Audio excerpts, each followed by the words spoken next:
नमस्कार।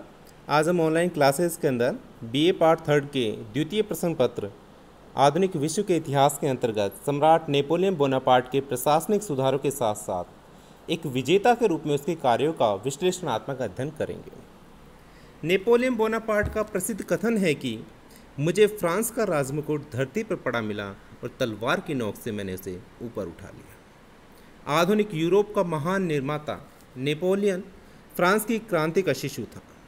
वह एक महान योद्धा तथा प्रशासक था जिसने फ्रांस को अपनी बुलंदियों पर पहुंचाया। 10 नवंबर 1799 ईस्वी को नेपोलियन बोनापार्ट कॉन्सुलेट के शासन में उसे प्रथम कॉन्सल बनाया गया। इस अवधि के दौरान उसने अनेक प्रकार के प्रशासनिक सुधार कार्य किए, जिसमें सर्वप्रथम उसके द्वारा एक संविधान का निर्माण कार्य किया गया। उसके बाद उसने उन सभी विशेषाधिकारियों का अंत करके सभी को समान अधिकार भी प्रदान किए, यानी कि सभी जनता को समान अधिकार उनके द्वारा दिए गए। उसने प्रांतों, जिलों और कम्यून के सभी अधिकार अपने अधिकार में लेकर वहाँ पर प्रीफेक्ट, उप प्रीफेक्ट तथा मेयर की नियुक्ति की। नेपोलियन ने लीजियन ऑफ ऑनर नामक संस्था की भी स्थापना कर राज्य और समाज के प्रति सेवा करने वालों को सम्मानजनक उपाधियाँ प्रदान करना शुरू किया। यह उपाधियाँ सैनिक और नागरिक अधिकारियों को भी प्रदान की जाती थी। उसके आर्थिक सुधारों के अंतर्गत नेपोलियन ने सर्वप्रथम कर प्रणाली में सुधार कार्य किए। कर वसूल करने का कार्य उसके द्वारा एक केंद्रीय सरकार या एक नियंत्रण को उसके द्वारा सौंपा गया। सन 1800 ईस्वी में उसने फ्रांस की आर्थिक व्यवस्था में सुधार के दृष्टिकोण से बैंक ऑफ फ्रांस की भी स्थापना की। उसने सिंचाई के साधनों का विकास किया और साथ ही साथ सोने चांदी के स्तर को भी निर्धारित कर अप्रत्यक्ष करों को उसके द्वारा बढ़ाया गया। व्यापार की उन्नति के लिए उसने राष्ट्रीय उद्योग समिति का भी गठन किया। इस प्रकार उसके द्वारा अनेक प्रकार के आर्थिक सुधार लागू किए गए। शिक्षा संबंधी सुधारों के संदर्भ में अगर हम देखें तो उसके द्वारा प्रत्येक कम्यून के अंदर एक प्राथमिक स्कूल की स्थापना की गई। प्रत्येक नगर में उसने प्राथमिक को उच्च प्राथमिक विद्यालय भी खोले गए। व्यावसायिक शिक्षा के लिए व्यावसायिक स्कूल की भी स्थापित किए गए। उच्च शिक्षा के क्षेत्र के अंदर उसके द्वारा पेरिस विश्वविद्यालय की स्थापना की गई। तो शिक्षा के दृष्टिकोण से उसके द्वारा व्यापक सुधार एक कम्यूनल के सदस्य के रूप में या अध्यक्ष के रूप में रहते हुए उसके द्वारा किए गए। और नेपोलियन के जो सबसे महत्वपूर्ण कार्य जो माना जाता है वो माना जाता है उसकी विधि संहिता। नेपोलियन की विधि संहिता के मुख्य रूप से 5 भाग थे। पहला था सिविल कोड, दूसरा था दीवानी संहिता, तीसरा था फौजदारी संहिता, चौथा व्यापार संहिता और 5वां था नागरिक नियम पद्धति। स्वयं नेपोलियन का ये मानना था कि उसकी जो वास्तविक गौरव उसका जो 40 युद्धों की विजयों में नहीं है, बल्कि उसकी विधि संहिता में है, जो कि चिरस्थायी रहेगी। नेपोलियन बोनापार्ट ने 15 जुलाई 1801 ईस्वी को पोप के साथ भी एक धार्मिक समझौता किया, जिसे कॉन्कॉर्डेंट का समझौता नाम से जाना जाता है। उसने इसके अंतर्गत फ्रांसीसी क्रांति के वक्त जिस संपत्ति का अपहरण किया गया था वह वापस कर दी गई। समस्त बिशपों की नियुक्ति पोप द्वारा की जाने का प्रावधान इसमें रखा गया, परंतु वे राज्य द्वारा भी मनोनीत होंगे। पादरियों को राज के प्रति भक्ति की शपथ लेनी होगी।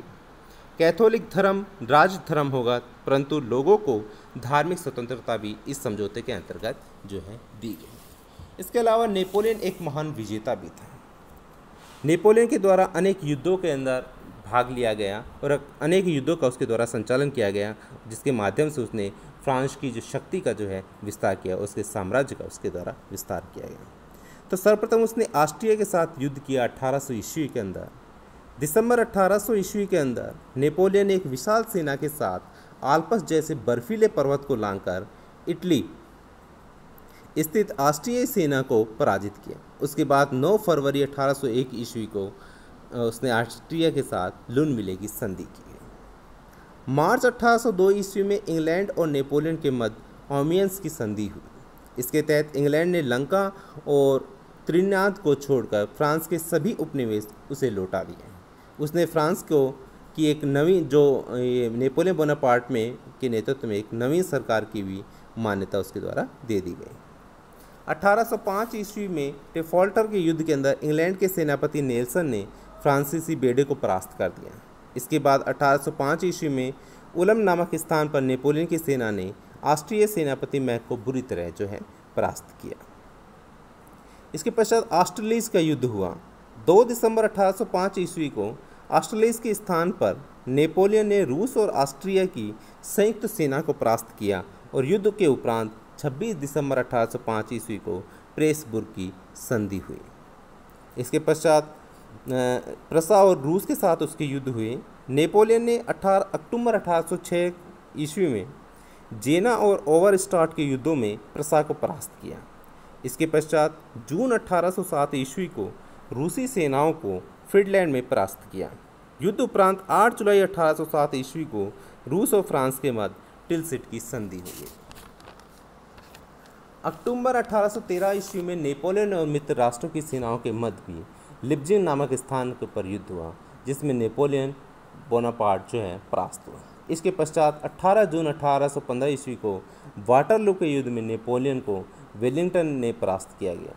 वेलिंगटन ने परास्त किया, उसे बंदी बनाकर हेलना द्वीप में भेज दिया गया, जहां 1821 ईस्वी में नेपोलियन बोनापार्ट का जो है निधन हो गया। तो इस प्रकार नेपोलियन बोनापार्ट एक महान विजेता भी था। साथ ही साथ में उसके द्वारा अनेक प्रकार के प्रशासनिक कानून उसके द्वारा लागू किए गए, जिसके अंदर शासन व्यवस्था में सुधार उसके द्वारा किया गया, आर्थिक सुधार, शिक्षा संबंधी सुधार, विधि संहिता आदि उसके द्वारा जो लागू की गई, जो कि एक कह सकते हैं कि उसके प्रशासक के रूप में जो उसकी एक अहम भूमिका जो है फ्रांस की जो है दृष्टिकोण से रही है।